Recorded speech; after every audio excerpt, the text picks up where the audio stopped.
Meus irmãos, minhas irmãs, como vocês puderam ver aí na nossa apostila do 12º Entrade, nós vamos falar aí de 3 assuntos que mereceriam uma discussão mais profunda. Mas, como nós temos o problema do tempo, nós vamos fazer o possível para sintetizá-los e apresentar os pontos principais de cada um deles. O primeiro assunto que trataremos é a questão da psicografia, que é a escrita feita pelo médium sob a influência de um espírito. A psicografia teve origem na França, na época em que Kardec codificou a doutrina espírita. Nós sabemos que as primeiras manifestações dos espíritos se deram através das mesas girantes, manifestações ostensivas ligadas à doutrina. E que as mesas girantes, segundo diz o próprio codificador, eram instrumentos imperfeitos para se transmitir as mensagens vindas do plano invisível, por causa da dificuldade que havia na transmissão dessas ideias. Era tudo muito vagaroso. Os espíritos tinham que transmitir letra a letra para que as mensagens pudessem se formar. As mesas girantes, logo depois que o codificador as conheceu, elas começaram a ser substituídas por outros instrumentos que facilitavam a escrita.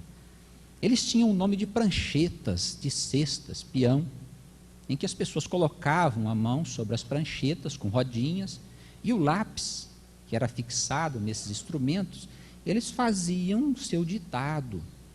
Através desses instrumentos, os espíritos comunicavam já com mais facilidade. Mas mesmo assim era um meio um tanto vagaroso para que as mensagens pudessem fluir com naturalidade. E alguns observadores, alguns estudiosos, alguns curiosos, tiveram a ideia de substituir as pranchetas e as mesas pela a mão do próprio médium. Se os espíritos podiam, utilizando dos fluidos espirituais, das energias humanas, movimentar os objetos para que houvesse a escrita, então eles poderiam também movimentar a mão diretamente daquele que se dedicasse ao trabalho de escrita. E nasceu então a psicografia direta, que se chama, que é aquela em que nós pegamos a caneta e desenvolvemos um trabalho sob a influência dos espíritos. Allan Kardec, em O Livro dos Médiuns, ele nos demonstra com clareza a importância da psicografia, que infelizmente entre nós não é muito praticada. E nesse processo de renovação das práticas espíritas, nós precisamos procurar colocar aquilo que o codificador pediu para a gente colocar em prática e que não existe dentro das nossas casas. Por que que Kardec dizia que a mediunidade de psicografia era de grande importância? Porque através dela nós podemos examinar o conteúdo da mensagem que o Espírito passou. O que é muito diferente numa mensagem falada, que se perde logo após a terem sido ditas pelo medianeiro.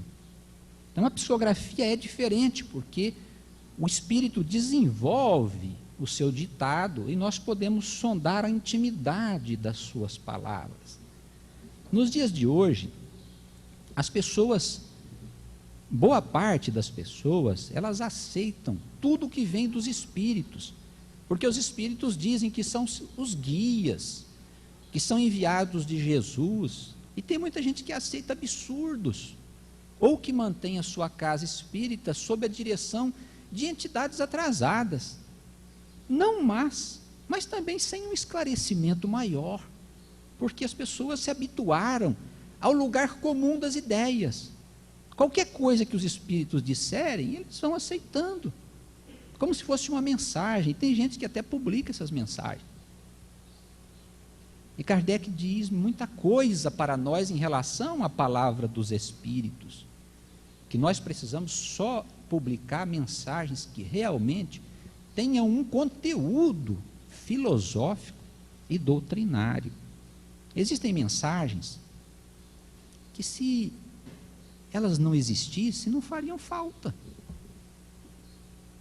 Por quê? Porque é tão simplista o pensamento que ali está, que se o sujeito não disser, não precisa, não vai fazer falta para ninguém, não instrui. Então, nós que somos trabalhadores espíritas, nós precisamos verificar se os trabalhos mediúnicos da nossa casa realmente são produtivos. Eu tenho mensagem no centro que possa ser examinada por alguém? Não, não tem. Então, o seu trabalho é um trabalho comum. A sua casa espírita está limitada a determinado tipo de atendimento, mas falta um braço importante do trabalho doutrinário, que é a ponte entre os espíritos e aqueles que estão do lado material. A psicografia ocupa, pois, um lugar fundamental. Toda casa espírita precisa ter médium que escreve sobre a influência dos espíritos. Kardec disse: devemos envidar todos os esforços possíveis para nós desenvolvermos a psicografia na casa espírita. Todos os esforços possíveis. Tamanha a importância dessa prática. Por que que os espíritos transmitem para nós com mais facilidade as ideias através da psicografia?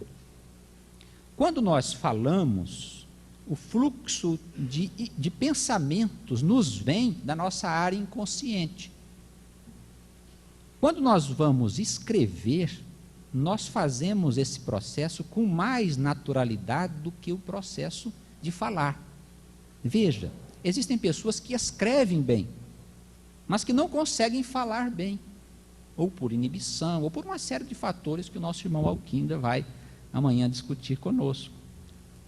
Mas as pessoas têm mais facilidade para escrever, porque no silêncio ali, né, do seu ser, ele vai captando as ideias que vêm de dentro da sua mente, nas camadas mais profundas da mente, e vai encadeando, vai desenvolvendo ali a sua história. Aonde que os espíritos interferem? Normalmente, eles interferem numa área inconsciente do sensitivo. Eles trabalham numa parte em que a gente não tem percepção. Então, quando a gente vai escrever sobre a influência deles, parece que a ideia que nos vem é nossa. Só que é uma ideia consistente. Se a gente observar, nós vamos notar que quando nós estamos escrevendo de nós mesmos, a gente tem dificuldade para escrever.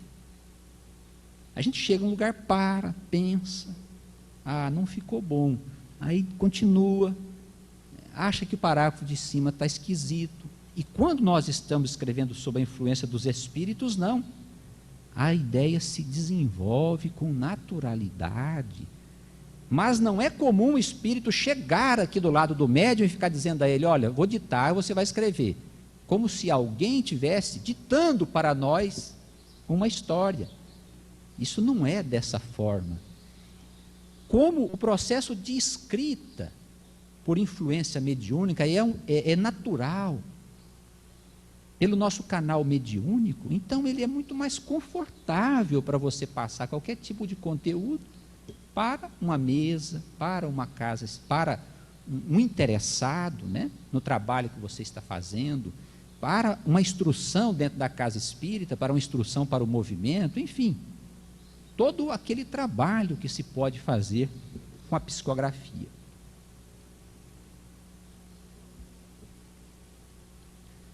Nós podemos dividir os médiuns psicógrafos em intuitivos, semimecânicos e mecânicos. Nos médiuns intuitivos, o pensamento do espírito vem antes do sujeito escrever. Ele recebe aquela inspiração, a mensagem se forma na sua cabeça, e ele então escreve a história. No médium semimecânico, o pensamento vem junto com a escrita. Ele vai desenvolvendo e o pensamento vai sendo transmitido. Já no médium mecânico, não. Ele escreve primeiro, o pensamento vem depois. Porque há uma maior participação do espírito na escrita, que tem um domínio, pode-se dizer assim, completo, da mão daquele que está se colocando a escrever. Em termos práticos, não adianta a gente ficar atrás de médium mecânico. Ah, eu gostaria de ter um médium mecânico, que ele escreve, então eu não tenho influência dele. Isso é falta de conhecimento dos ensinamentos da doutrina. É falta de conhecimento, porque Kardec diz que esses médiuns não são comuns. E que os médiuns intuitivos e os semimecânicos, que são em maioria, eles prestam um trabalho tão importante, e às vezes até mais importante, que o médium mecânico. Mas as pessoas querem provas de que o mundo espiritual está ali. As pessoas são incrédulas. É como na mesa mediúnica. A gente fica atrás do médium sonambúlico. Ah, você dorme, você lembra? Alguns médios dizem, não, mas eu durmo. Não dorme nada. Ele fala que dorme para as pessoas acreditarem nele. Porque o sonambúlico tem 1 em cada 100. Médium mecânico puro é 1 em cada 100. Quando encontra. Então nós temos que viver uma realidade. Às vezes nós gostaríamos de ter o Chico Xavier no nosso centro, mas não tem. Não é? Não tem. Então nós temos que trabalhar com o que nós temos. O nosso mundo de prática é um mundo diferente. Ah, mas o Chico escreve. Não tem o Chico como modelo para você. Não serve.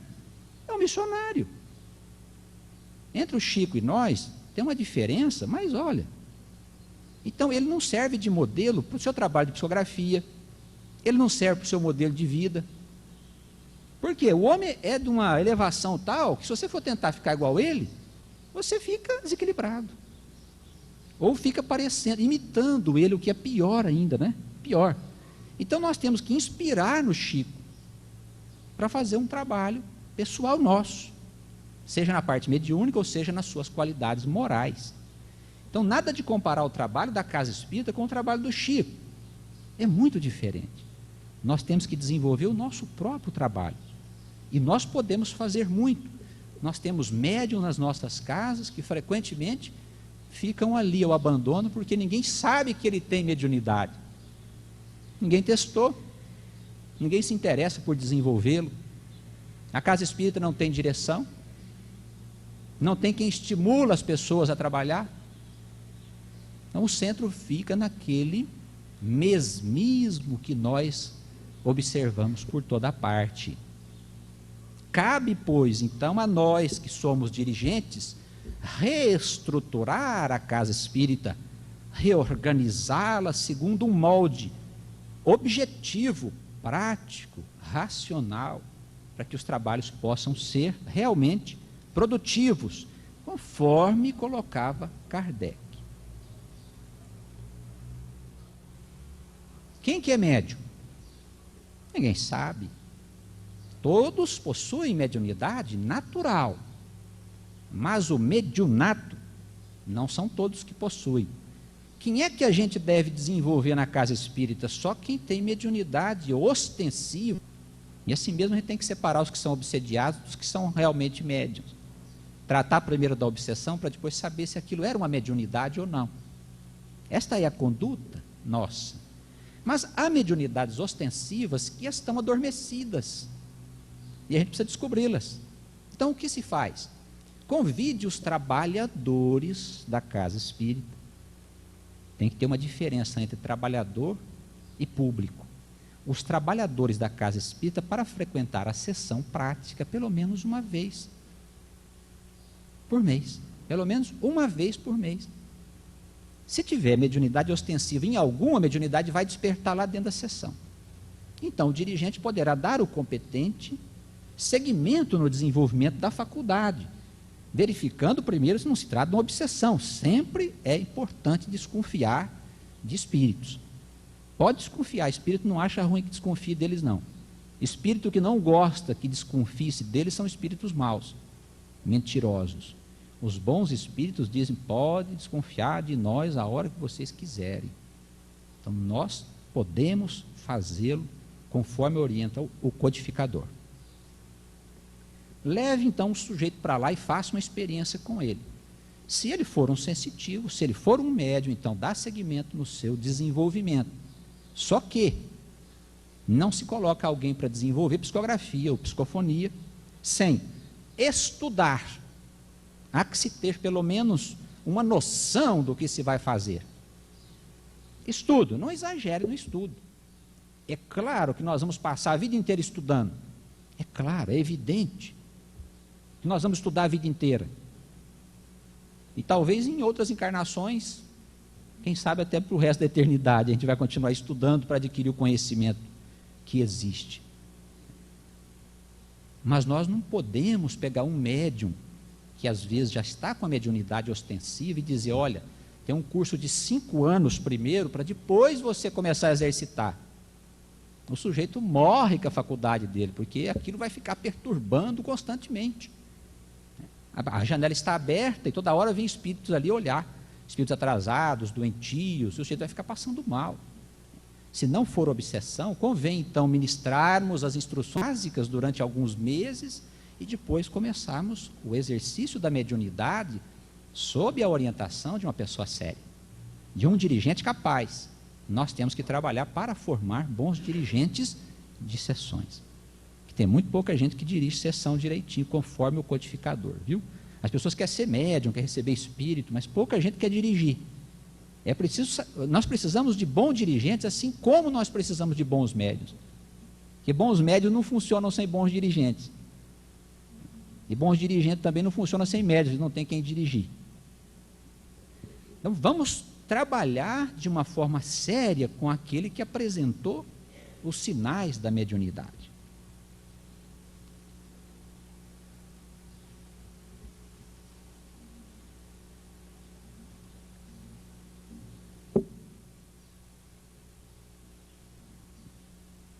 Como é que se pode começar o trabalho do exercício mediúnico em torno da psicografia? Veja primeiro quais são aqueles que se dispõem a participar com regularidade. Atividade mediúnica, se não for regular, melhor não fazer. Fique em casa, vai cuidar de sua vida, melhor. Essa pessoa que vai no centro uma vez cada 15 dias, uma vez por mês, sentar na mesa porque diz que é médium. Eu venho fazer minha caridade, trabalhar. Isso não serve para termos kardecianos, não serve. Kardec pedia para exercitar, em alguns casos, até todo dia. Um bom exercício mediúnico é de 2 a 3 vezes por semana. Um bom exercício mediúnico. Um sujeito que quer vir uma vez por mês, como é que vai desenvolver, aperfeiçoar? Então conversa primeiro com aqueles que quiserem participar. Olha, eu quero participar. Será que eu sirvo? Não sei, vamos ver se serve. Você quer participar? Você está disposto? É uma vez por semana que a gente vai tentar escrever. Ou é 2 vezes. Então vai ser assim. É um compromisso acima de qualquer outra coisa. A não ser por motivo de força maior. Mas aquele compromisso não pode ser abandonado. Porque a psicografia ela depende de um exercício constante. O que fazem? Sente em torno da mesa. Evangelho, façam sempre um estudo do Evangelho antes de qualidade espírita. Façam uma atividade evangélica, isso é importante. Um estudo, uma preleção. Leia uma página do Evangelho. Por quê? Porque o Evangelho é o código moral. É ele que orienta a conduta. Se a conduta do trabalhador não é boa, não tem bons espíritos ali. Pode falar em nome de Deus, de Kardec, de qualquer tipo de santo que vocês quiserem. Espírito superior, eles não vêm se você não tiver condições morais para isso. Então o Evangelho que orienta a condição moral. Então antes da gente entrar na sessão, temos que falar do Evangelho. Fazemos um Evangelho de 30 minutos, e aí fazemos alguns comentários, né? As pessoas mais experientes fazem comentários sobre a lição, sempre utilizando o Evangelho para uma autoanálise. Não é lição do Evangelho para os outros, não, lição do Evangelho para nós. Faz uma autoanálise, todo mundo. aquela reunião familiar, gostosa, e depois passa para os exercícios. Como é que se exercita? Pega o papel, põe lá, caneta, lápis, se quiserem. Tem uma ideia na cabeça e começa a desenvolver. Escreva como se você fosse uma outra pessoa falando. Ah, mas pode ser eu, pode ser você. Pode ser animismo? Pode ser animismo, não tem problema. Animismo está sempre presente nas comunicações. Mas comece. Escreva qualquer coisa. As primeiras vezes, os primeiros 2, 3 meses, você vai ver que é difícil, você fica em dúvida, mas você vai notar, depois de um certo tempo, que existe uma influência estranha no teu pensamento. E quando você vai escrever, vem uma influência e começa a desenvolver a ideia. Isso só se faz com exercício. E tem que ser um exercício constante, no mínimo, uma vez por semana. Algumas pessoas não conseguem se desenvolver. Por quê? Porque tudo que ela escreve é da cabeça dela. Então ela não vai muito longe, a não ser que tenha uma imaginação muito fértil. Mas isso o dirigente da mesa vai ter que saber separar o que é dos espíritos e o que é das pessoas. Depois de alguns meses treinando, ele separa aqueles que já têm sinal da mediunidade e coloca num desenvolvimento mais ostensivo. E pode fazer experiências com uma outra equipe de trabalhadores, né? Se tiver mais gente que quiser participar, já vão fazendo os exercícios. Tá? É desta forma que nós começamos o trabalho da psiquiatria, sem querer que ocorram fenômenos que certamente não vão acontecer ali, né? Que isso não é para todos nós, não é para todo mundo. Controle universal dos espíritos. O Livro dos Espíritos foi lançado em abril de 1857. O codificador, ele nos fala da forma como foi montada a doutrina. Ele trabalhava com cerca de 1000 centros espíritas que enviavam mensagens para ele. Ele funcionava como um avaliador da palavra que os espíritos enviavam do plano invisível. Ele fazia uma comparação, dava um corpo nas mensagens e colocava nos livros. Ele fazia perguntas e enviava para vários centros espíritas. E o espírito de verdade, com a sua falange, respondia. Ele comparava as respostas e sabia se era verdade ou não aquilo que as entidades amigas estavam falando. Porque os espíritos maus não conseguem comunicar em vários centros ao mesmo tempo. E os espíritos bons conseguem. Então, se eles disserem alguma coisa em vários centros espíritas, que não se conheçam entre si, eles disserem a mesma coisa, então certamente nós estamos em contato com espíritos de uma ordem mais elevada. Então Kardec colocou para nós, como garantia segura dos ensinos espirituais, a concordância das revelações, feitas por médiuns que não se conhecessem entre si. E disse que o controle universal, ele garantiria a unidade futura da doutrina do Espiritismo. Então esse órgão deveria ser criado dentro do movimento espírita, por uma entidade que ele chamou de Comitê Central, que iria gerenciar o sistema espírita. Mas esse órgão era fundamental. Suponhamos que alguém resolvesse mudar determinada parte da doutrina, fizesse uma doutrina meia misturada entre o bem e o mal. Tem algumas coisas assim, né, que parece ser o bem, mas está sempre cheio de coisinhas ruins ali dentro. Suponhamos que esse sujeito fosse um presidente de uma federação, ou um médium importante. Aí todo mundo, então ele está dizendo, então vamos acreditar nele, porque ele disse. A doutrina ficaria prejudicada pela inserção de uma ideia estranha nela, feita por uma pessoa. Então Kardec disse assim, tudo que foi inserido dentro do sistema doutrinário precisa estar, primeiro, com chancela da racionalidade. Segundo, com a chancela do controle universal dos espíritos. Como é que se faz isso? Pega a teoria do sujeito, faz várias perguntas sobre ela, manda para 100, 200 centros espíritas. Na hora que a resposta vier, você já sabe o que o espírito de verdade está falando. Se é sério ou se não é, e os argumentos que tem. Porque não basta o médico escrever, ah, não é verdade, é verdade. Não é verdade, ele tem que explicar o porquê. Por causa disso, disso, disso. Aí as outras explicações também deverão estar em concordância. Pode até ser que não esteja na mesma forma, mas que no fundo a ideia seja a mesma. Então, este órgão seria muito importante para não haver inserção de coisas que não são verdadeiras dentro da nossa doutrina. Só que não fizeram o controle universal. Por quê? Não se sabe por que não fizeram. Quando Kardec estava prestes a desencarnar, ele estava trabalhando num sistema administrativo para o movimento espírita. Ele deixou para nós todas as instruções de como deveria ser montado. Ninguém seguiu. Por que ele já estava fazendo isso? Porque na época de Kardec já estava havendo dissensões dentro do movimento espírita. Havia pessoas que discordavam de Kardec. Havia desentendimento, inclusive dentro da sociedade parisiense. Desentendimento é uma coisa que está em quase todos os lugares.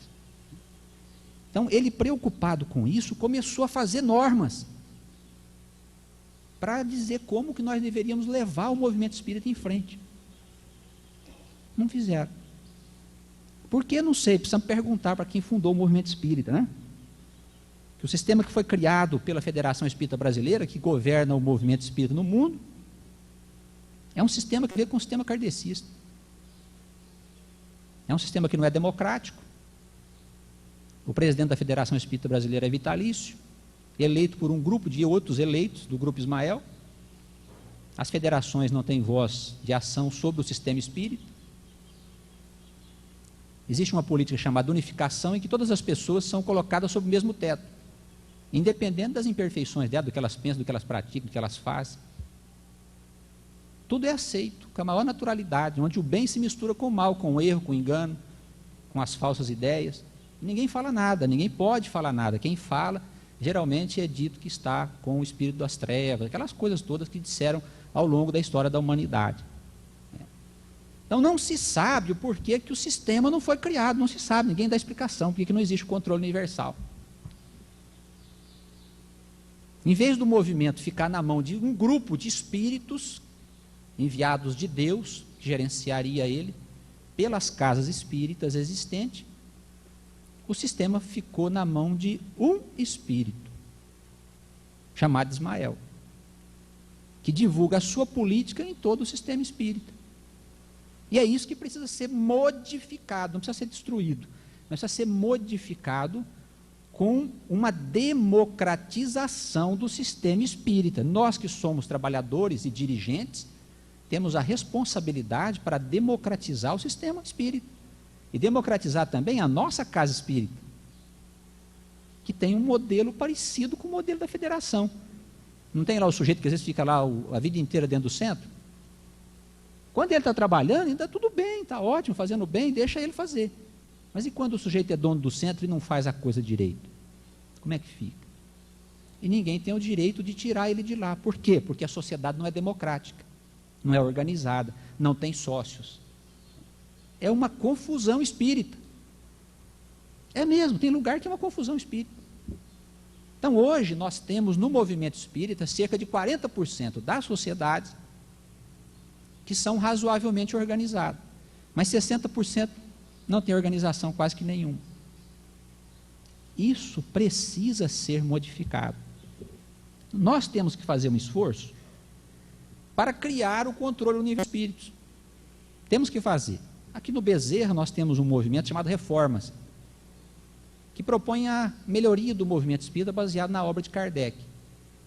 O que a gente quer é retomar o trabalho de Kardec, tentar retomar com um grupo de irmãos que queiram participar. Então a gente está tentando montar o controle universal e fazendo algumas experiências com os companheiros que querem ajudar. Se vocês quiserem participar, vai ser uma alegria para nós. O Bezerra de Menezes está fazendo o papel de coordenação. A gente manda as questões, o pessoal responde, a gente está vendo como funciona o sistema que Kardec pediu para a gente fazer.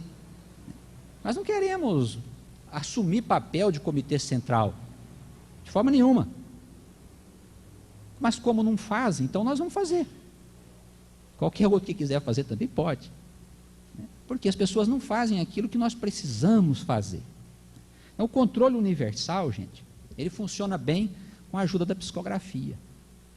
Sem ela, fica difícil da gente avaliar o que os espíritos estão dizendo. Então, o assunto tem uma íntima ligação.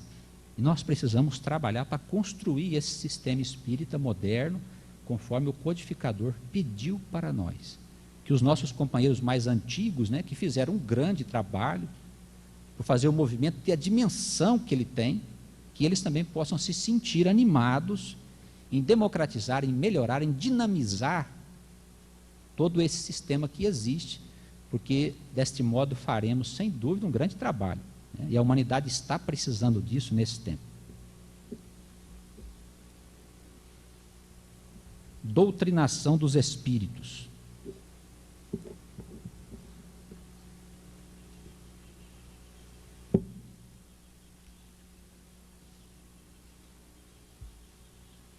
Pode-se dizer que não existe uma técnica de doutrinação de espíritos, que existe sim uma mistura de técnicas. Entre nós, ocorre muito aquele costume de se fazer a coisa conforme a própria cabeça. Não há uma linha definida de como fazer a coisa que nós precisamos fazer. Não há uma linha, não há obras que orientam corretamente, faça assim. Ou pelo menos os princípios fundamentais são estes. Nós não temos, nós temos uma carência muito grande desse tipo de orientação. Alguns grupos espíritas se orientam por livros que foram feitos por pessoas que faziam sessões familiares. É o caso, por exemplo, do Diálogo com as Sombras, do Hermínio Miranda. Livro ótimo. Coloca ali várias situações de relacionamento com os espíritos.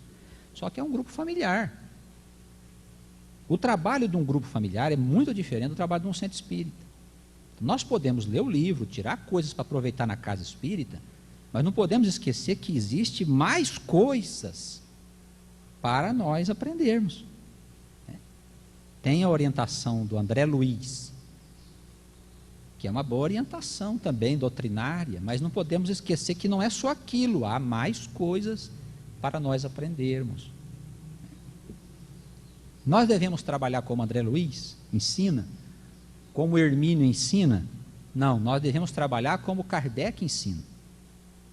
Usar o conhecimento do André Luiz, usar o conhecimento do Hermínio e de outros companheiros que estão fazendo obras e criar o nosso sistema de trabalho baseado na orientação kardeciana.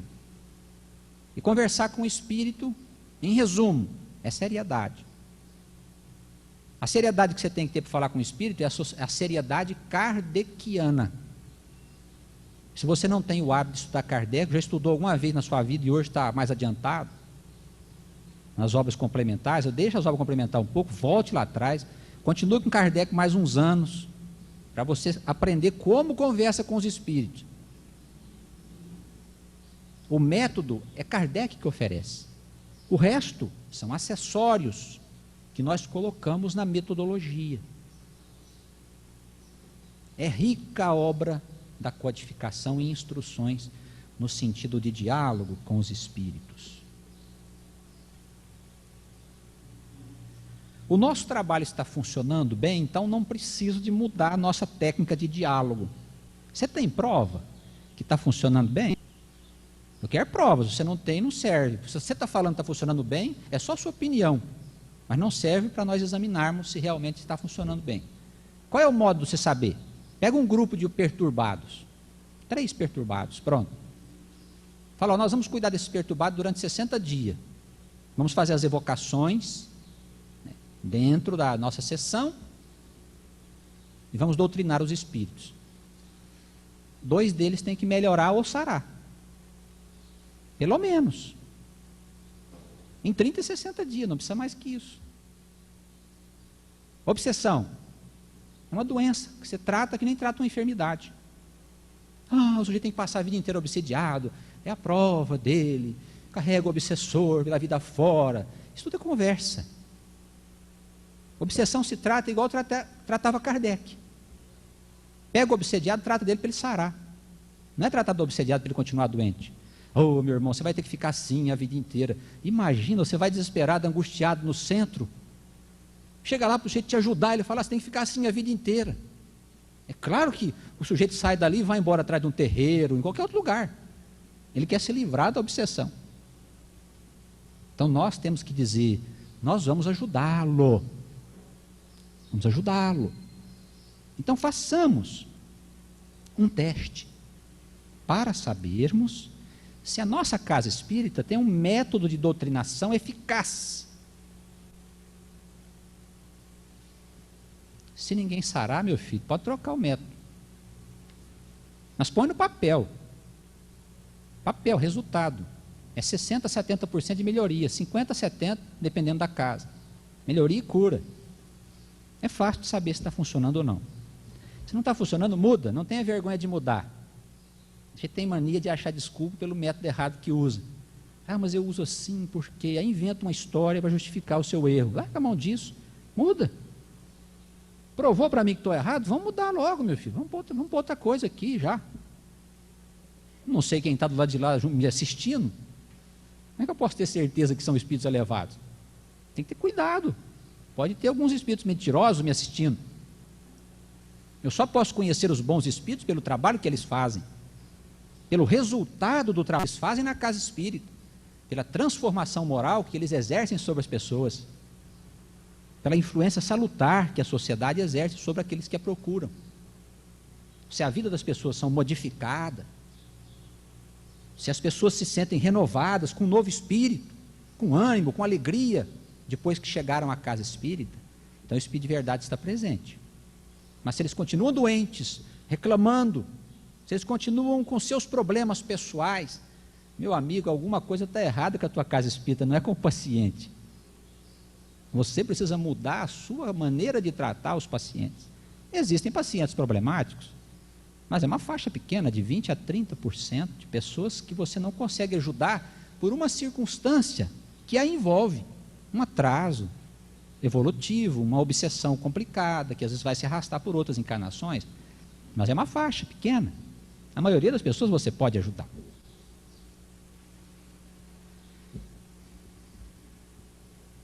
Os homens de bem exercem uma influência salutar nos espíritos imperfeitos. Existem alguns irmãos que têm medo de lidar com os espíritos. Outros têm medo de evocar os espíritos, porque disseram que não pode evocar. Não foi Kardec que disse, foram outras pessoas que disseram. Outros sentam lá e ficam esperando os espíritos comunicar. Se não comunica nenhum, fica por isso mesmo.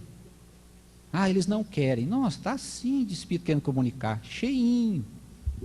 Os médiuns é que não trabalham, eles é que não se colocam à disposição para comunicação. Mas espíritos bons querem comunicar, espíritos atrasados também, sofredores, maus. As sessões estão cheias de espíritos. As pessoas têm medo de comunicar com os espíritos. Por quê? Porque são inseguras, porque não têm firmeza moral. Então nós temos que procurar ter uma vida sadia, correta, ser uma pessoa de bem. Não é ser santo não, mas ser uma pessoa de bem. Evitar vícios grosseiros, bebida, cigarro, adultério, vida desonesta, agressividade, usar palavrões, viver em ambientes contaminados, ter uma vida caseira, religiosa. Claro que você pode falar com qualquer espírito você pode falar e te obedece. Você é senhor dos espíritos, não é ele que te domina. Agora, se você não tem segurança, ansiosa, não tem dúvida, você vai lidar com os espíritos, ele pega você, acaba com a sua vida, envolve na sua família, envolve na vida de relação entre os teus companheiros do centro. Então, relacionar com os espíritos é uma coisa grave, isso é uma coisa séria, muito séria. Se você não tem firmeza, não faça sessão nem de desenvolvimento. Fecha a sessão mediúnica no centro espírita da tua casa, pode fechar.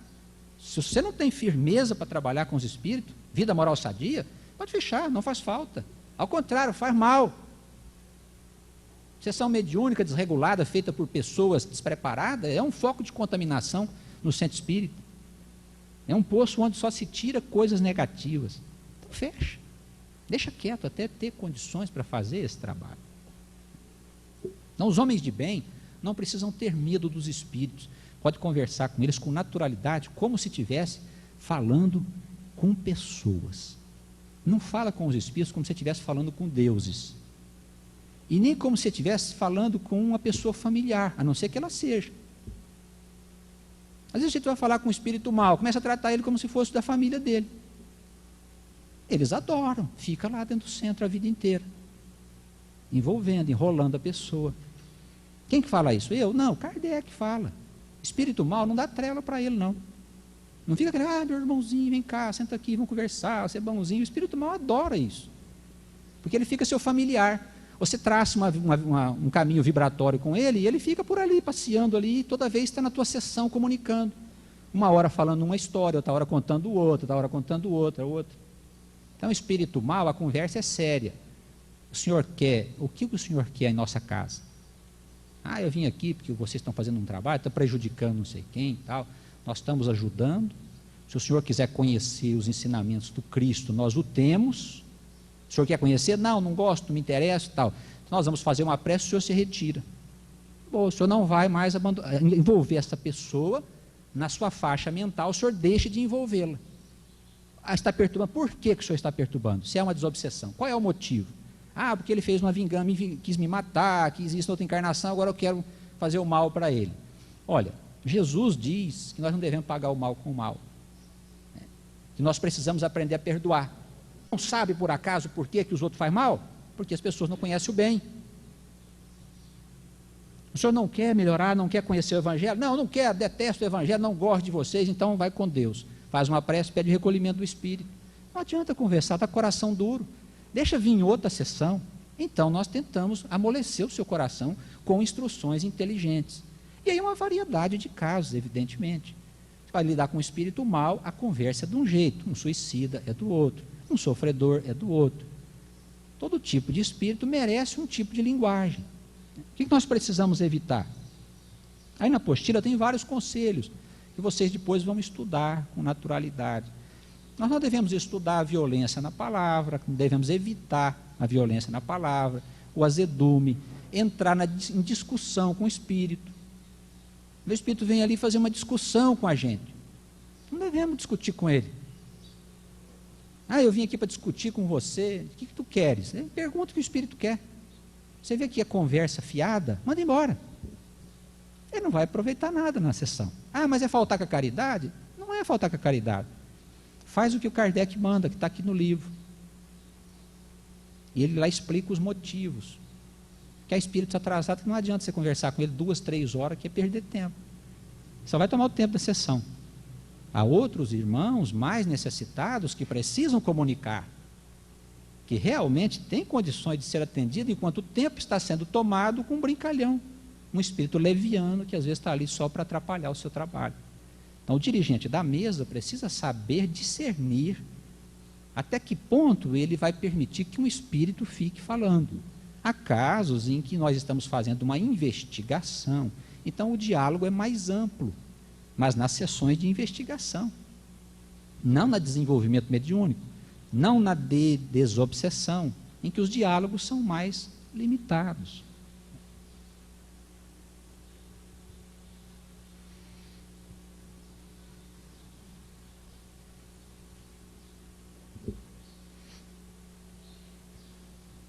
Tipos de espíritos que se comunicam, nós podemos ter os sofredores, ignorantes comuns, que são os espíritos sem nenhum tipo de trauma. Tem os sofredores traumáticos, que são atados, indivíduos que foram assassinados, pessoas que foram atropeladas, que desencarnaram em acidentes de avião, em acidentes aí de incêndios e coisa dessa ordem, São os sofredores traumáticos. Os suicidas, os espíritos levianos, os espíritos maus, os enganadores, os espíritos bons, os superiores e os espíritos puros. Então nós temos que conversar com essa gente, cada um do seu modo. Se é com o espírito superior, é evidente que é com uma educação, com uma firmeza, sem aquele sentimento de reverência que muitas pessoas têm.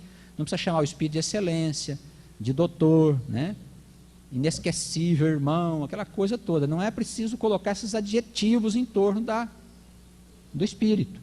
Digo, ó, meu irmão, trate o espírito como irmão, que nós somos todos irmãos, seja eles quem forem. Né?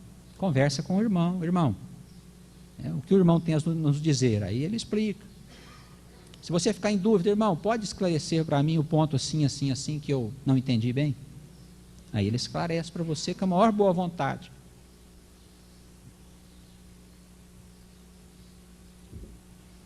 Com o passar do tempo, o dirigente da mesa, os doutrinadores, eles vão desenvolvendo os seus métodos. Mas oriente-se em Kardec. Nós não precisamos fazer uma pregação doutrinária para esclarecer um espírito. Primeiro, porque não é a doutrinação que esclarece todos os espíritos. Isso é um engano muito grande. Quando não tinha espiritismo, como é que esclarecia espírito?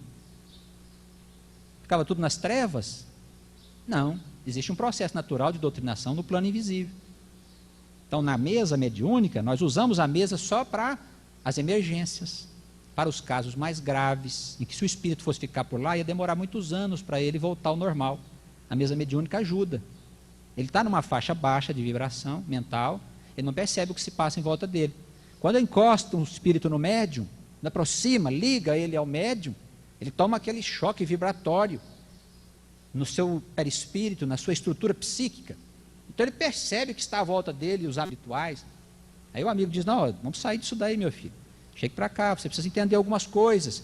Comece a trabalhar a cabeça do espírito, ele vai se libertando daquela condição mental. Então o diálogo mesmo quem faz são os mentores. Cabe a nós, dirigente, atendermos com os primeiros socorros. A não ser que seja uma investigação. Aí nós vamos interrogar quanto tempo for necessário. Mas não ficar disputando com o espírito, como alguns dirigentes fazem. Tem gente que fica 40 minutos conversando com o espírito, 1 hora. O espírito fala uma coisa, ele fala outra, fala uma coisa, fala outra, fica discutindo com ele, como se fosse um debate. Um procedimento totalmente inadequado. Recentemente, um dirigente espírita bastante conhecido, já era acho que 1h30 da manhã, e o sujeito lá discutindo com o espírito. Imagina uma coisa dessa. E ele ligou, né? Ó, está aqui até agora, não foi ainda, 1h30 não sai. Mas como não sai? Tira o espírito do sujeito, mas não é mais, o espírito já foi embora faz tempo, quem está discutindo com o senhor é o médium, que não deve ter outra coisa para fazer, não deve ter sono, né? Fica aí discutindo sobre espiritismo, como se fosse um espírito. Não podemos aceitar essas coisas, né? Não dá para aceitar. E tem dirigentes que ficam satisfeitos, né? Olha, foi 1 hora para doutrinar o espírito. Fico pensando, foi um trabalhão, hein? Foi duro. Esse foi difícil. Então, o diálogo com o espírito é aí, você que trabalha 2, 3 minutos, 5 minutos com o espírito, 7, 8 minutos, mas no máximo isso, fora disso não tem necessidade, a não ser que seja uma sessão investigativa. Aí você vai embora. Aí você investiga, pergunta, tal. Está desenvolvendo um médium, então você pode, ó, nós vamos fazer uma experiência com você, vamos perguntar detalhes do espírito para você. Você vai respondendo. Aí, ó, como é que você vivia, o que você fez, tal, aí o espírito vai contando. E também não adianta evocar um espírito que vocês não conheçam. Não adianta. Você vai evocar um espírito, então pega um parente de vocês, que vocês conhecem, já desencarnado, e evoque esse espírito.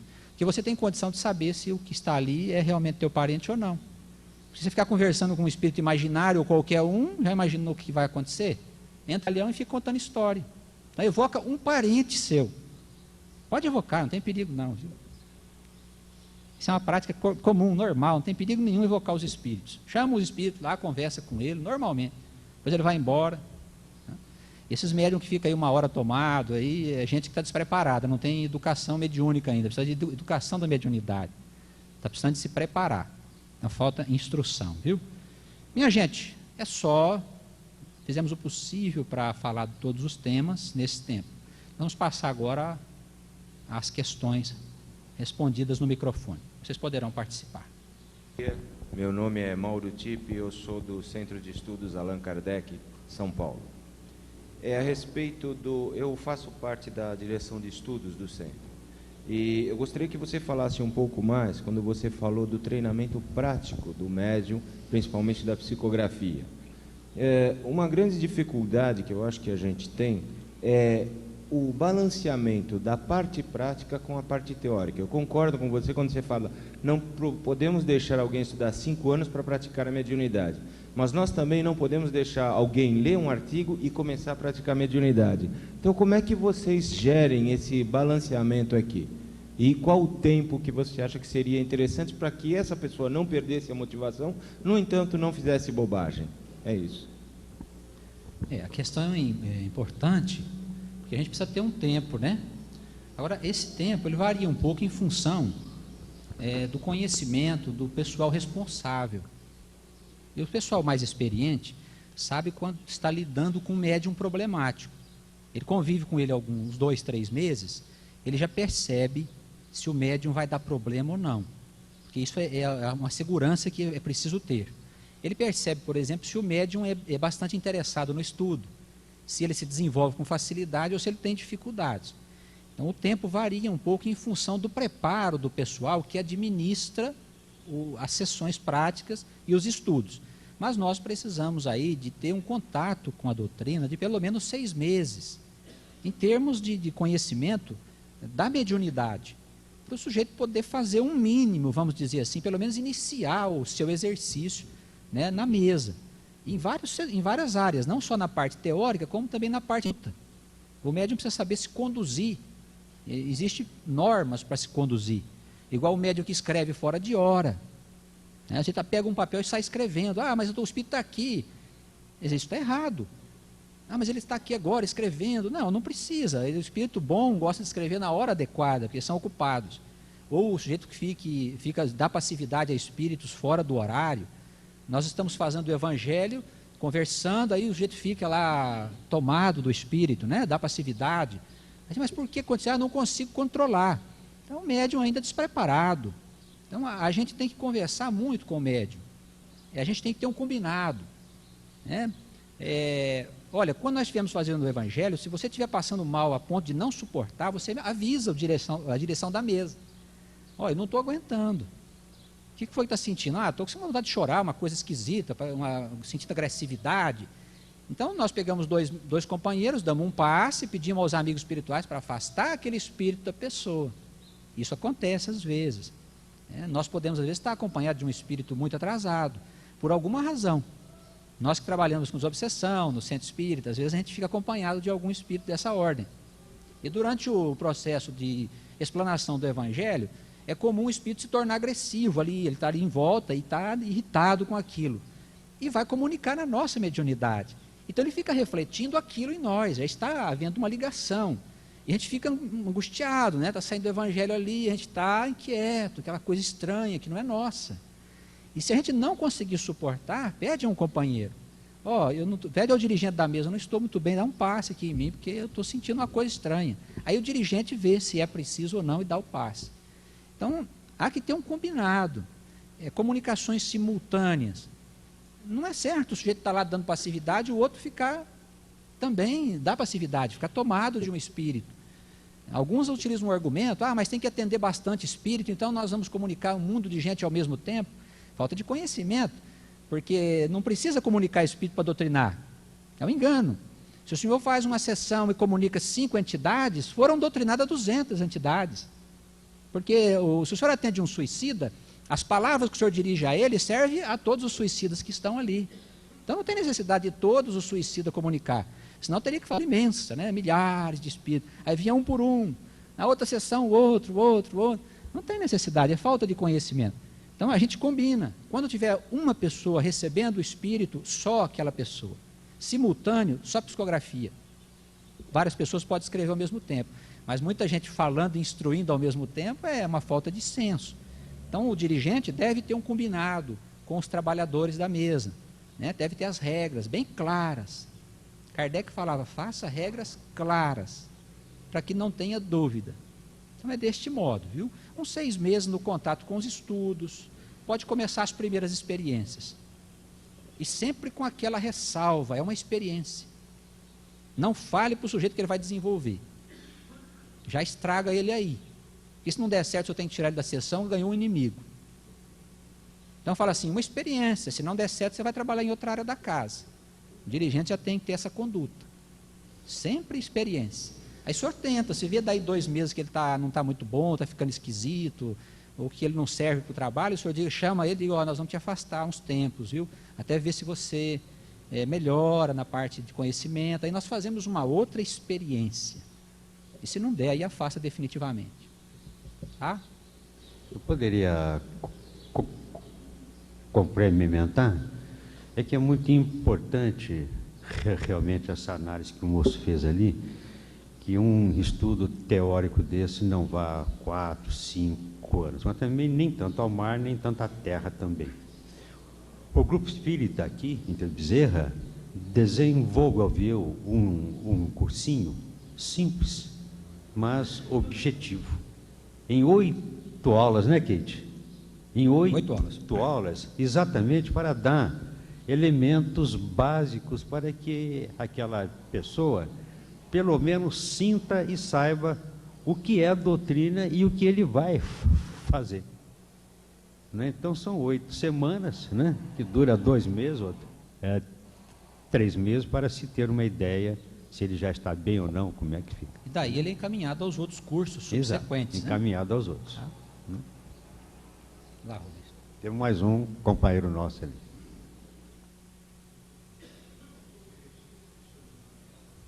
Por muito estar participando desse curso. No trabalho de desobsessão, o obsediado encarnado, você estando doutrinando esse espírito que o está obsediando. Os livros nos dizem que você deve, após ele vir no meio dos médios, ele deve se retirar para receber o espírito que o está obsediando. Mas aquele que fica, ou na casa que o obsediado fica no meio dos médios, e recebe aquele espírito que o está obsediando, e o doutrinador vai doutrinar aquele espírito na presença do obsediado, tem algum problema para essa pessoa? Bem, esse tipo de orientação, de se colocar o obsediado no meio de pessoas, de trabalhadores, é uma orientação que não é da doutrina básica, é uma orientação subsequente, que veio depois. Quem se utiliza de métodos dessa ordem, geralmente são adeptos da Federação Espírita do Estado de São Paulo, que tem uma metodologia criada por Edgar Armond. Então, esse tipo de método não é kardeciano, mas eu vou fazer uma colocação para o senhor que é fácil da gente entender. Kardec diz o seguinte: o médium obsediado, as comunicações que vêm por ele não merecem confiança nenhuma. Então, tudo que um médium obsediado falar, o senhor não precisa levar em consideração. Mesmo nas entrevistas, você vai conversar com uma pessoa problemática que está sob o efeito da obsessão, estou vendo isso, escutando um espírito tal, isso tudo o senhor leva numa conta relativa, porque ele está obsediado. Então, se nós formos usar o médium obsediado como médium para dar informações para a gente desobsediar ele, nós vamos estar correndo o risco de não fazer isso. Acho que me expressei mal na pergunta, creio que seja talvez eu que me expressei mal. Não vamos vamos dizer que o senhor não entendeu, vamos dizer que eu me expressei mal. Eu quero dizer que num trabalho de desobsessão de encarnado e desencarnado, vem no trabalho quando é o encarnado, que terminou de tratar dos encarnados, daí no trabalho passamos a tratar dos desencarnados. Muito bem. Aquele encarnado que entra, ele está com problema de obsediado pela entrevista, o entrevistador constatou que o problema dele é de obsessão. Sim. Ele é encaminhado lá no tratamento, e a minha pergunta é a seguinte: se faz a doutrinação presente, aquela pessoa presente ou ausente? Não, ausente. Nós nunca colocamos o obsediado em contato com o obsessor, na mediunidade, não se deve. Porque mesmo que ele não for receber o espírito, às vezes o espírito pode comunicar num médium e dizer coisas que pode transtornar a mente dele, que já está em desequilíbrio. Então é incoerência. Nós devemos atender o obsediado no centro com instruções morais, pelo Evangelho, instruções do Livro dos Espíritos, e depois dar o passe nele, que é a magnetização, para fortalecê-lo, para livrá-lo dos laços do obsessor. Aí o obsediado vai para casa descansar. E nós então recebemos o espírito lá na sessão para doutriná-lo. Esse é o procedimento. Existe todo um método que pode ser desenvolvido. Nós temos uma apostila aí chamada Tratamento da Obsessão, que tem toda a metodologia de tratamento, baseada em Kardec. Então a gente nunca deve colocar o médium perturbado, o obsediado, na sessão. Isso é um erro muito grave. Viu? Ele pode ficar tomado do espírito lá dentro, e o espírito pode descontrolar toda a sessão. Isso é incoerente, não tem necessidade. Viu? Mais um companheiro aqui, depois outro. Inicialmente, meus cumprimentos, porque você fez uma explanação muito feliz, viu, Keide?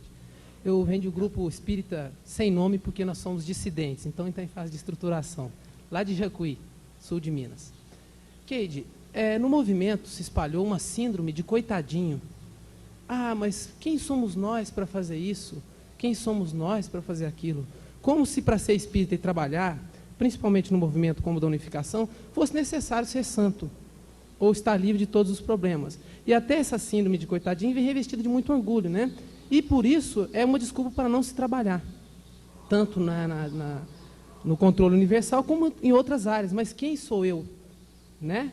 Então, e justamente eles utilizam Kardec no caso das evocações, mas Kardec era um missionário, mas Kardec vem numa época era diferente. Kardec, tá certo, a diferença dele para a gente é... Kardec era Kardec, é outra história, né? Mas Kardec tinha uma coisa que nós podemos ter também e fazer quase do mesmo método dele, que é a seriedade, né? Claro. Então, não quer dizer que santo para trabalhar, mas tem que ser sérios.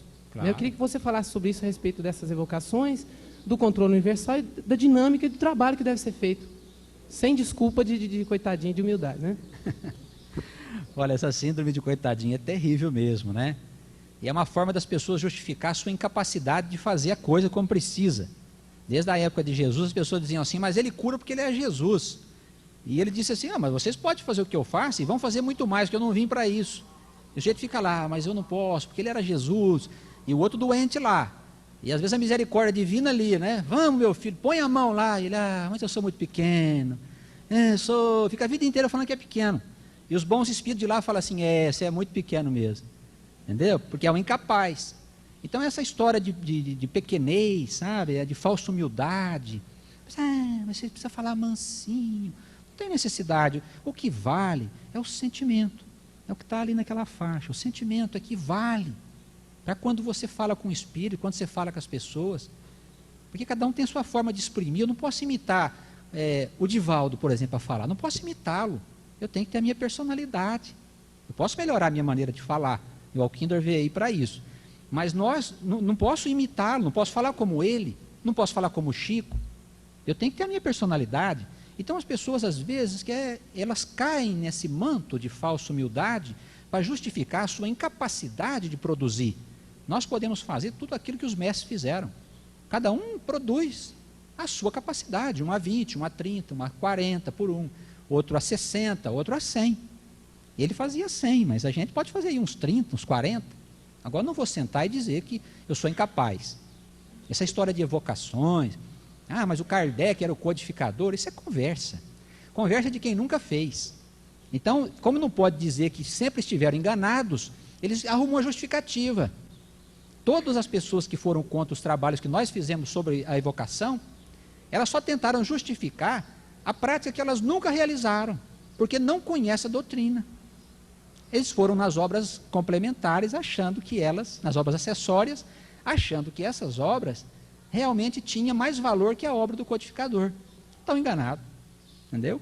Então nós temos que ser sinceros e práticos nos nossos trabalhos, como era Kardec. Estude com profundidade, não só os livros básicos, estuda a revista espírita. Quer conhecer Kardec? Estude a revista espírita. Todos os seus volumes. Aliás, que ele aconselha estudar. Logo depois do estudo do Livro dos Médiuns, ele fala para você estudar a revista. 12 volumes. Quanto tempo a gente vai demorar para estudar isso? Quase uma vida. Então, conhece Kardec, faça como ele, que você vai ver os resultados. E o resultado, assim, é rápido. Você desenvolve um médium na metodologia kardeciana, daí a pouco ele está produzindo. Mesmo que ele não tenha tanto preparo, mas está ali com boa vontade, então tem alguns acidentezinhos do percurso, mas ele vai produzindo. Um médium só vai trabalhar razoavelmente depois de 2, 3 anos de exercício regular. mas não quer dizer que ele não está produzindo. Não, ele tem ali um espírito que está chorando, precisa ser atendido, um desesperado. Eles chegam ali e colocam no médium, o médium não sabe da comunicação. Ele chora, angustiado, mas aquilo está aliviando o espírito. Então ele está produzindo, embora não seja um médium formado. Trate do espiritismo com seriedade, sem falsa modéstia. Isso é coisa dos antigos fariseus. Os fariseus que andavam assim, sabe? Não, que é isso, né? Eu não sou como ele, né? Essas coisas, sabe? Vamos deixar isso de lado e praticar o que o mestre ensinou para nós, viu? Essa é a melhor forma. E vamos tentar reconduzir o movimento espírita dentro do que o Kardec instruiu para nós. Fazendo isso, certamente nós vamos estar no caminho do bem. Tá bom?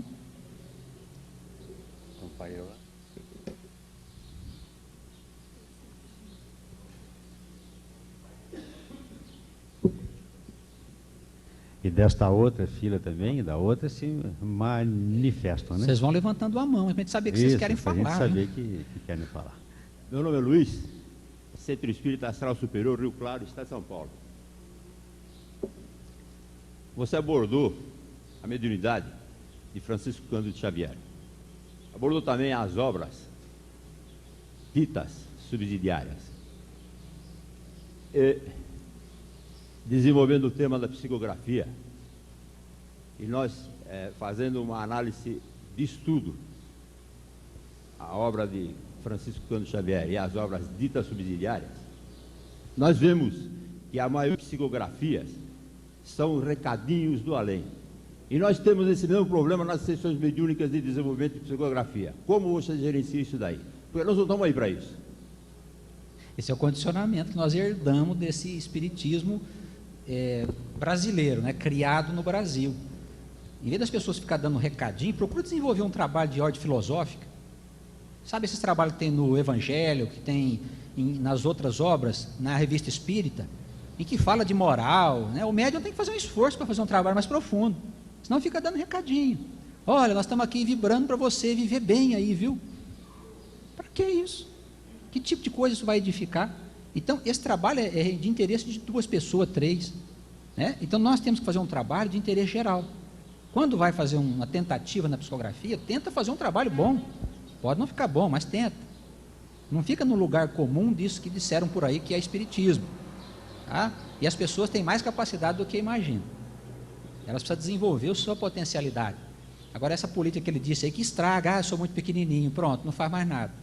Os espíritos atrasados, que são inimigos do Evangelho, eles ficam de lá, é pequenininho, e todo mundo, é pequenininho, sabe? O pessoal vibrando com eles, e não fazem nada, viu? Muda de bloco, Rubens, por causa do horário. Vamos ver se tem um companheiro aqui.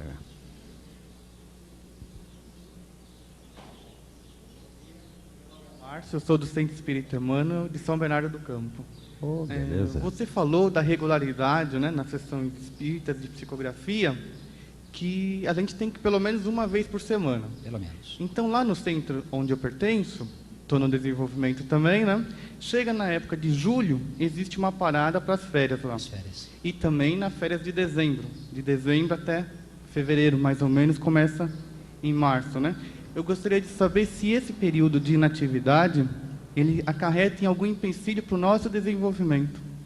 Se o médium for bem disciplinado, ele pode continuar fazendo o seu treinamento em casa, se a sua casa for harmônica.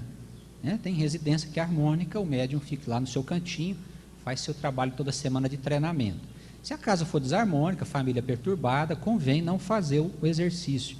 Haverá um pequeno prejuízo só de hábito, mas logo que você retoma as atividades, volta à normalidade. É como andar de bicicleta, dê umas voltinhas, você já aprende, você volta àquele condicionamento.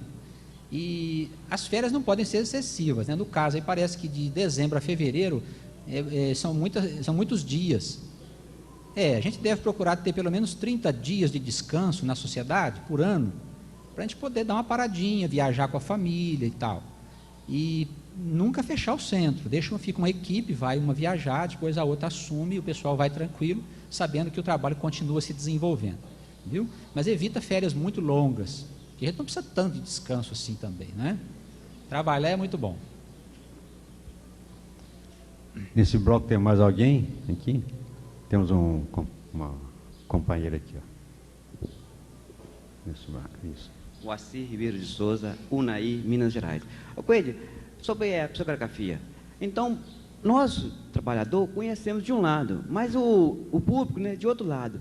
Então, tem aquele negócio, fulano de tal, naquele lugar, está dando psicografia, mas acontece que não tem estudo. Como é que é o seu recadinho para o público que não conhece o que estudar? O público é um problema, né? Olha, o público age dessa forma por falta de orientação. Nas casas espíritas, a gente precisa ter uma sadia orientação do povo. É igual a questão do passe. Mas ninguém, não é todo mundo que precisa tomar passe, né? Eu crio o Papa passe. Ora, como é que eu vou dizer para a pessoa não tomar passe? Agora, o que eu preciso explicar para ela é que o passe é uma atividade acessória, que não tem nada, ele não é a atividade principal. Então, as pessoas digam assim, a gente não deixa aqui as pessoas... Quem que não precisar tomar passe, não precisa. Quem achar que não precisa, não tem necessidade, né? Se o espírito mal disser para ela assim, não vai tomar passe não, que você está bem, barbaridade. Estou bem, então não vou. Então deixa a pessoa tomar passe, mas esclarece a pessoa que o passe é uma atividade acessória. Fala isso todo mês na casa espírita, para o público. E assim também fala que a psicografia, ela é uma mensagem, um conforto do mundo espiritual para nós, mas que o fundamental é aprender o que nós precisamos para viver melhor. Isso o Evangelho nos dá, a doutrina espírita nos ajuda. Então isso sim é fundamental, a renovação da pessoa. Agora o resto é acessório, desobsessão, cura, passe, mensagem, isso é coisa que complementa a nossa vida, mas o fundamento da vida é a renovação moral, é o senhor adquirir conhecimento, estudar, participar. Então a palestra, se o povo não quer fazer parte do centro, a palestra precisa ser bem trabalhada, porque a hora que o senhor vai orientar o povo, não é qualquer um que pode falar. A gente tem hoje muitos expositores, mas pessoas que não sabem fazer exposição conforme o necessário, né? Pessoas que falam demais, outras falam de menos, outros falam de coisas que não tem nada a ver com a doutrina. Então é preciso preparar a gente para falar bem. Então é a hora da gente instruir o povo. Eles agem assim por causa do problema de instrução, viu? E meu nome não é Queide, é Keide. Lá em Minas Gerais, peraí, Rubens, lá em Minas Gerais eles têm um problema. Na televisão esse dia me chamaram de Queide também. Mas eu sou mineiro, ué. Como é que eu falo Keide, né? Eu perguntei assim para eles, vocês falam queijo ou queijo? Eles falaram, é queijo, então é Keide. Acabou. Nós temos uma irmã nossa aqui que tinha levantado a mão. Vamos ouvi-la.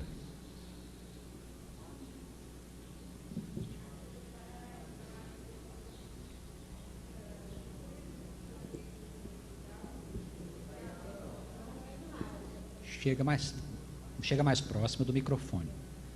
Marta, de Paranaíba, Mato Grosso do Sul. Gostaria que o senhor Keide nos explicasse direitinho aqui, quando, na desobsessão, quando o médium percebe na comunicação um espírito sofredor, e esse mesmo espírito, de início ele dá aquela natureza de sofredor, mas a gente percebe ali que é um espírito, às vezes, também atrasado, bem atrasado, passando-se por sofredor. Gostaria de saber como agir, por que isso se dá, se são dois espíritos, se isto é comum, como doutrinar e como orientar o médium. Olha, a questão de manifestações de espíritos brincalhões nas nossas sessões, ela se liga muito à condição íntima do médium e dos trabalhadores que ali estão. Quando nós temos pessoas levianas participando da sessão, a chance de manifestar brincalhões é maior. A chance de um espírito enganar é maior. Quer dizer que nas sessões sérias não haja manifestação, também há, mas em menor número.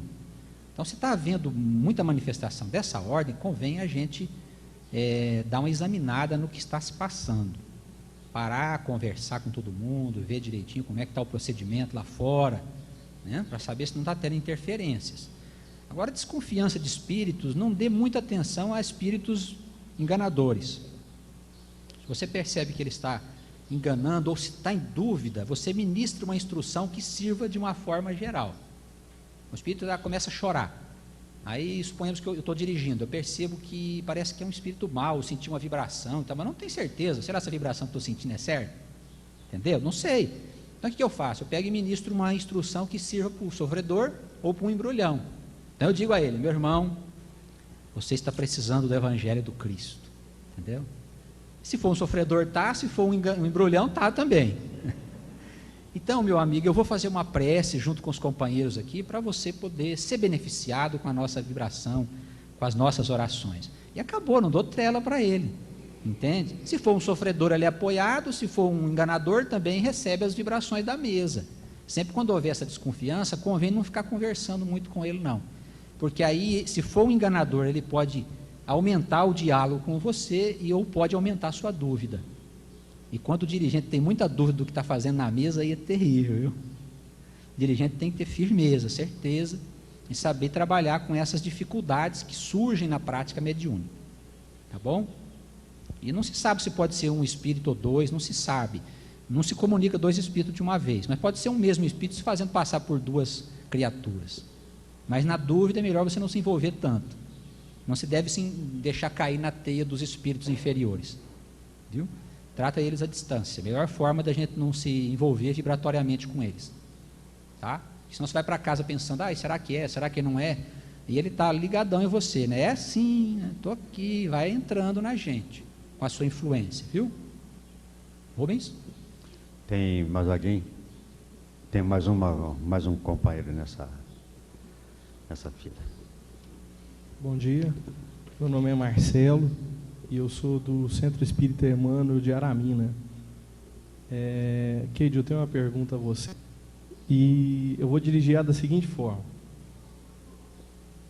No nosso centro, no centro que a gente frequenta, nós temos um grupo que se iniciou há cerca de 3 anos com o intuito de desenvolvermos ou conhecermos um pouco mais sobre a mediunidade. Sim.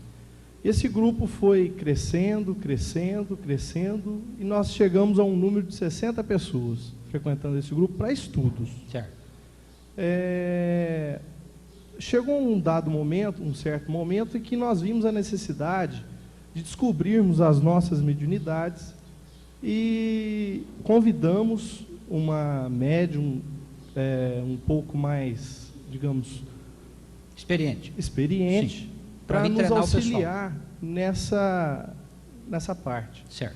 E nos foi orientado da seguinte forma, que deveríamos dividir o grupo em pequenos grupos. Esses grupos seriam divididos conforme a mediunidade de cada um, conforme as tendências mediúnicas. Então foi dividido em médiums de incorporação e desdobramento e médiums de psicografia. Sim.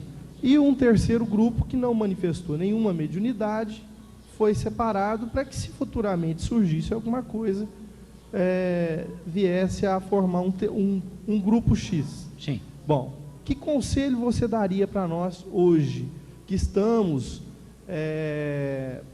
tentando formar o primeiro grupo de desobsessão surgido desse grupo grande? Tá? Que conselho você daria para nós hoje? Bom, eu não sei direito como que a metodologia que foi usada lá pela médium, para saber quem era quem. Vocês não sabiam quem era médium, chamaram a mulher para ela definir. Foi isso? Quando nós decidimos por isso, porque começaram a surgir algumas manifestações. O ideal é que vocês tenham um grupo só de trabalho mediúnico. Vocês não devem ter tantos médiums lá assim. Não deve ter. Entre 60 pessoas, só deve ter lá umas de 10 a 15 pessoas que sejam úteis em sessões práticas. O mais que tiver pode ser um pouco de... senti um negócio aqui, sabe? Às vezes não é mediunidade ostensiva. Então faz umas experiências lá e dá uma limpada. Pega uma turma lá de, no máximo, umas 10 pessoas, para começar. Os que tem coisa que parece que está sentindo mais, assim, o senhor pega esse pessoal. Viu? As experiências, elas estão sendo feitas. Certo. Então, vai separando o que o senhor achar o que vocês lá que dirigem achar que tem uma mediunidade mais ostensiva, vai juntando para formar uma equipe. E aí começa a trabalhar. Tá bom? Esse é o caminho melhor que tem. Viu? E não tem tantos médios ostensivos assim não. Tá? Passa para os outros blocos, Rubens, nós estamos chegando no café. Nós vamos passar para este bloco agora aqui. Esse bloco ele tem 10 minutos. Gente, otimiza a pergunta para nós. Sebastião Pinha Crespo, da cidade de Cafelândia, Centro Espírita Amor e Caridade. Eu vou fazer a pergunta mais curtinha que possível. Pois não, Sebastião. É que ela tem uma mocinha com 14 anos e está estudando com nós. Ela faz umas 3 reuniões que ela estuda. Sim. E apareceu um sintoma lá, ela disse que deu uma comunicação lá, tudo, né? Então eu gostaria de saber se uma mocinha com 14 anos, se ela já tem capacidade para distinguir se a comunicação que ela está dando é do espírito comunicante ou se é pensamento dela mesma. Sim. Essa questão é bem fácil de ser respondida. Por que existe maioridade aqui na Terra? É fácil da gente raciocinar. Tem maioridade porque as pessoas abaixo de 18 anos supõe-se que não sejam incapazes de julgar as coisas de forma adequada. Por isso tem a maioridade, né? Então não se imputa um crime, por exemplo, a uma criança de 12, 13 anos, que ela não sabe direito o que faz. Então uma moça de 14 anos, ela normalmente não sabe discernir uma coisa da outra. Daí o exercício da mediunidade ou o estudo doutrinário, em termos mais profundos, é inconveniente. Uma moça nessa idade deve frequentar a mocidade, evangelização suave, para depois, no futuro, ela se incorporar aos estudos mais profundos. Isso é a regra geral. Existem as exceções, que são raras, mas existem exceções. Kardec trabalhou com algumas moças jovens, mas não é coisa muito comum. Então nós devemos evitar o exercício mediúnico ou estudo mais profundo em jovens abaixo dos 18 anos, tá? E com bastante reserva, e com uma certa reserva mesmo até passar os 25, 23, 24 anos. Perguntei para ela, né? E ela falou que sabia. Ela sabia o pensamento do espírito e o dela. Mas não deve estar sabendo, não. Está sabendo demais. É melhor afastá-la, viu? Porque o centro espírita tem sempre entidades atrasadas ali no meio, né? Tanto bons como maus espíritos. E às vezes uma menina já com a segurança dessa, com 14 anos, um espírito mau pode pegá-la e começar com história com ela. E fazer ela ficar muito confiante demais. A gente não pode ter muita confiança assim nos espíritos. Viu? Tenha cautela com isso, tá? Bora, Rubens. Tem uma outra pessoa aqui nessa. Deixa eu pegar mais água. Bom dia a todos. Eu sou Eliana e sou do Núcleo Assistencial Bezerra de Menezes, de São Paulo. E a minha pergunta é que eu gostaria que o senhor expusesse melhor a questão da comunicação simultânea nas práticas de desobsessão e desenvolvimento mediúnico. A questão da comunicação simultânea. Nunca se ouviu falar nisso em doutrina espírita. Comunicação simultânea só acontece em psicografia, onde o pensamento é íntimo na transmissão, na sua forma de transmissão. Então a comunicação simultânea ela foi trazida para o movimento espírita por Edgar Armond, que era esoterista, com todo o respeito que temos ao esoterismo, mas tem técnicas que não são espíritas, não pode ser introduzida. Foi introduzida, a Federação Espírita do Estado de São Paulo divulga essas técnicas até hoje, mas não são técnicas kardecianas. Então, a nosso ver, a comunicação simultânea é desnecessária, pelo motivo que nós explicamos aqui a princípio. Não tem necessidade de comunicar espírito para ser doutrinado, só em alguns casos. Então, um monte de gente falando ao mesmo tempo e doutrinando ao mesmo tempo é confuso. É desnecessário, não vejo porquê. Entende? Como?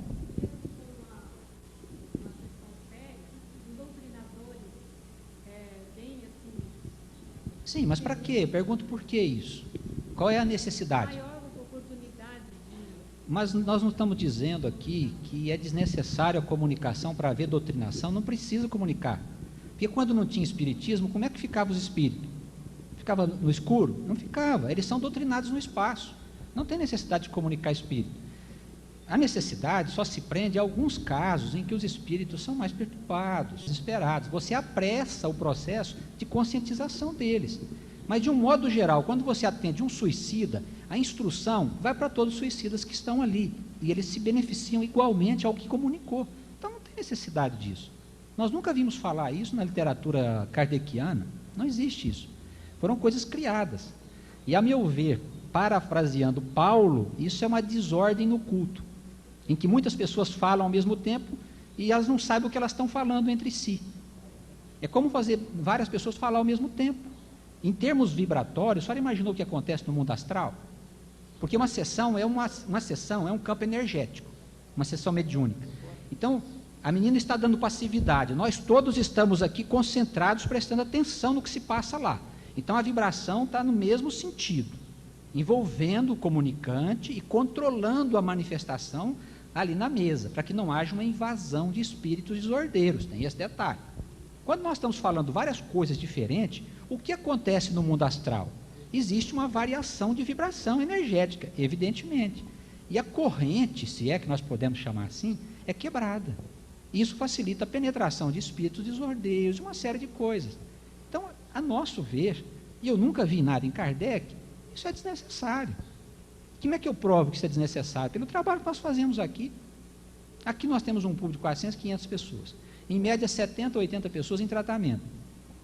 Sempre tratamos, evocamos poucos espíritos, é coisa de 4, 5 evocações por semana, e os tratamentos, as pessoas saram, as pessoas melhoram. A influência que o grupo exerce sobre os doentes é que realmente modifica a pessoa. Você cria um bom campo vibratório e os espíritos fazem um grande trabalho do lado de lá. Então não é necessário comunicar espíritos simultaneamente. Respeitamos quem faz, mas não podemos divulgar que isso seja certo. Tá? Porque não estamos de acordo e a doutrina não está de acordo. Perfeito. Temos um companheiro nosso aqui, Flammarion. Depois do Flammarion, passamos para a outra parte. Flammarion, do Centro Espírita Vicente de Paulo, de Bauru. Keide, você podia nos dar uma orientação nessa transição que está havendo no movimento espírita, nas casas espíritas, para conciliar a introdução do estudo de Kardec para esses dirigentes já antigos que eles alegam, né? Eu estou há 40 anos aqui dirigindo trabalhos e são arredios na introdução de estudos kardecistas dentro das casas. Olha, esse problema do sistema antigo com o sistema novo que hoje está sendo gerado, esse atrito existe. Quem quiser ajudar a mudar a casa espírita, deve nas reuniões gerais, se é que existem, né? Na maioria não tem reuniões, reúne os trabalhadores, os dirigentes, e fala, nós precisamos melhorar, nós ficamos sabendo de novas técnicas, de princípios de organização novos, que podem ser úteis para o nosso trabalho, ou de métodos de estudos. Aí se o pessoal não quiser, for ter atrito, pega o grupo que quer, sai, funda uma outra casa, é a melhor coisa que tem. Deixa o sujeito lá o resto da vida dele, tudo certo. Vai chegar no mundo espiritual, ele vai ver o que ele estava fazendo. Ele vai pensar que vai vir caravana buscar ele, está enganado. Se ele não fizer bom uso da casa espírita, que não é dele, a casa espírita é do alto, quando chegar do lado de lá, eles vão pedir responsabilidade. O que você fez da nossa casa espírita? Você fez lá a sua morada? Quantas pessoas você ajudou? Ah, a gente era um grupinho de 5. O professor tinha mais de 2, 3 mil para ajudar, o senhor atendeu 5 só. O senhor não prestou um bom trabalho. Não tenha dúvida. O alto não é de brincadeira não, pessoal, muito sério. Então, explicamos, tentamos. Se não conseguimos mudar a mentalidade velha, deixa lá, né? Odres velhos, se povinho novo, ele abre. Então vamos arrumar pano novo, sabe? Fundamos uma casa nova, criamos um trabalho dinâmico e vamos em frente. Aí 1 ano, 2 anos, a casa está funcionando e o povo que estava pensando em ir lá, vem na tua casa, é atendido, é ajudado e a doutrina faz o papel que ela precisa fazer, tá? Agora passamos para o outro grupo que inclui também os companheiros nossos que estão ali encostados. Silvia, depois dela, Santa Fé do Sul, Centro Espírita Allan Kardec. Eu queria uma orientação de como ajudar, como orientar uma pessoa obsediada que já faz parte de um centro espírita mais ou menos há 30 anos. O que poder fazer para ajudar essa pessoa, para orientá-la? 30 anos na obsessão? E julga ter um conhecimento dentro da doutrina. Corá-la, como ajudar? É difícil orientar a pessoa assim. Possivelmente as tendências dela, o que ela acha das coisas está tão enraizada pelas fixações mentais que dificilmente ela vai conseguir esclarecê-la. Talvez ela possa ser tirada de lá num tratamento de choque, mas não é muito agradável não. Aí o dirigente precisa ter muita autoridade para chegar e dizer para ela assim, ó, não dá, nós não queremos você aqui mais como trabalhador do centro, você vem aqui só como frequentador. Não é faltar com a caridade não, é tirar a obsessão de dentro do centro espírita. Isso é Kardec que manda fazer. pessoas não fazem porque não conhecem Kardec. Ele dá as normas certinho. Ó. Quando uma pessoa está perturbada, perturba a sociedade, que fica causando problema, você vai lá e fala para ela assim, olha, você precisa ir embora. Você vai entrar na norma ou como é que vai ser? Então, se não entrar, você chama e fala, ó, nós precisamos que você vá embora. Por quê? Porque você está nos atrapalhando. Ah, mas isso é falta de caridade. Ela não é não. Kardec que manda fazer. Pô, deixa ela embora. Ela sai, fala um pouco mal de vocês, tal, mas depois desaparece. Fala mal de nós, o que importa? Nós temos que estar bem com a consciência, né? Tá?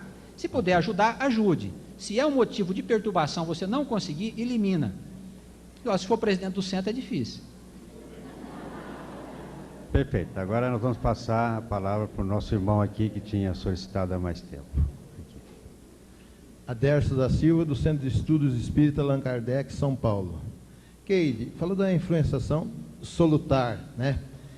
Essa influenciação solutar, nós sabemos que, numa comparação no trabalho de Evangelho e Passe, na plateia tem uma pessoa perturbada, um grupo sai ali, vai lá, atende aquela pessoa, afasta aquele espírito para outro médium e passa para o trabalho de obsessão. E quando ocorre o contrário, que as pessoas não conseguem dominá-lo, esse espírito, e ele toma conta da sessão, qual o motivo disso? Ah, ele está precisando dar uma arrumada, né? Na sessão e nos trabalhadores, né? É como eu disse aqui a princípio, o trabalhador espírita, o médium, o doutrinador, tem que ser senhor dos espíritos, não escravo deles. Se o espírito tem poder de fazer desordem num centro espírita ou numa sessão, pode parar o trabalho. Tá precisando arrumar logo, correndo. Viu? Então, se a casa é bem orientada direitinho, é muito difícil a pessoa ficar tomada no meio do público. Se a casa é bem orientada. Se os trabalhadores são firmes, na hora da prece, na hora da palavra. Que tem gente que trata a palestra de uma forma incorreta. Está fazendo palestra dando passo ao mesmo tempo. Não existe um negócio desse, você imagina. Estou aqui falando, levantando gente, entrando lá, tomando passo e voltando. Para que isso? Cada coisa tem seu lugar. Então, se você vai falar, a hora de falar é a hora mais grave que tem. Para tudo que está fazendo, todo mundo sente, presta atenção no jeito que vai falar. Todo mundo lá, ó. Os trabalhadores, inclusive, né? Tem que ficar assim, porque o povo está olhando os trabalhadores. Os trabalhadores ficam conversando lá no canto, e todo mundo vai conversar também. Então, a hora de falar é uma hora grave. Então, para todo mundo, presta atenção na palavra do orador, que inclusive se ajuda ele. A pior coisa para um orador, o que ainda vai falar amanhã aí, é todo mundo ficar conversando na hora que o coitado está aqui se esforçando para poder falar. Terrível, né? Comigo não acontece isso, viu, Alquindo? Eu peço logo para ficar quieto. Fala, meu filho, fica quieto, eu preciso falar. Tá certo. Então, na casa espírita, se tiver bem organizadinho, não tem desordem. As pessoas perturbadas podem passar um pouquinho mal, aí se eu faz uma prece, se precisar põe a mão, aí ele fica calmo, termina a palestra, dá o passe nele, manda ele para casa. Aí depois chama o espírito lá na sessão e atende ele lá. Viu? É esse o procedimento.